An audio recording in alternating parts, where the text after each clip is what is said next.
So this image is a beautiful image, but it's also a warning that I know too personally because my own grandfather passed away from ventricular arrhythmias.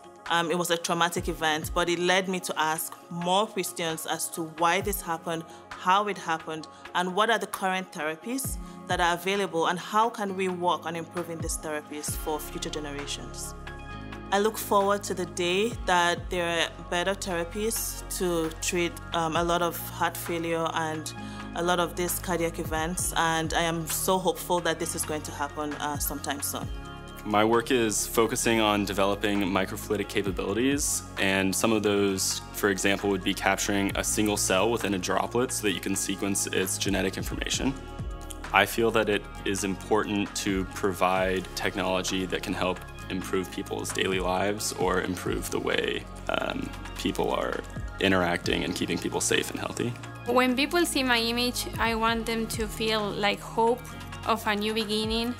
A new season is starting. My job is to try to tell a story about what farmers do and how they do it, so everyone can understand their job and their activities. Art is the ability to look at the world in a unique way, and the best and most groundbreaking science is when you're looking at the world in a unique way. Conversely, I believe that science is about the discovery of truth, and to me, the best art captures and maybe slightly even subverts elements of truth in the world around them. I think the science and the art are very similar. Sometimes the scientific date may be boring to most people, but the scientific date can be changed to art. So it will be very easier for the general public to understand what it is. I hope my research can be one piece of the puzzle of the renewable energy recovery, so that it will reduce the carbon dioxide in the air, and it will be friendly for the environment. I think STEAM education is one of the most important things we can be focusing on right now. I think you can do good science if you just focus on the calculations, but I think you can really do great science if you have passion for it.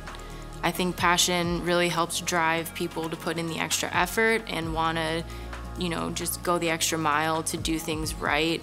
I really see my work as both science and art.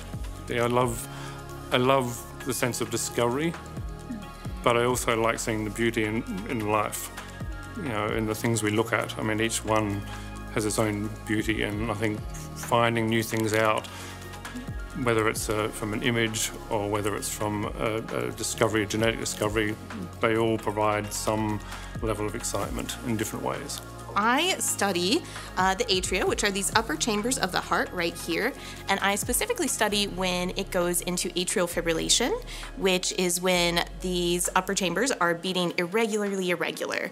And it's a disease that affects quite a few people as well as animals, and our work is trying to figure out why that's happening and how we can cure it in both animals and people. So what pulled me into science was a love for solving puzzles and figuring out what are the best questions to ask to improve upon life. Science needs more women involved in it. So long, we've really looked at males and the male side of cardiovascular medicine, and we've forgotten about the female part, which can be very different, we've learned. So really, women are necessary in this particular field of science in general to better understand what's going on with the problems that women face. So I'm excited to talk about one of the most long-running programs that BionexusKC has, which is the Science to Art series. This is a great way for anyone to give back to the community. The researchers can give their art, the donors and people bidding on the art can actually give their funds, and then the funds themselves go towards science and art programs across the community. I'd like to issue a special thank you to the Linda Hall Library for hosting the exhibit, and the Kemper Museum of Contemporary Art for curating the images. All of the funds raised this year will go towards Prep KC, Greater Kansas City Science and Engineering Fair, Kemper Museum of Contemporary Art, BioKansas and the Innovation Festival, and the Linda Hall Library. Bidding on these pieces of art provides more than just funds to your community. It provides tangible support for a better vision of the region. So go bid often, bid high, bid now.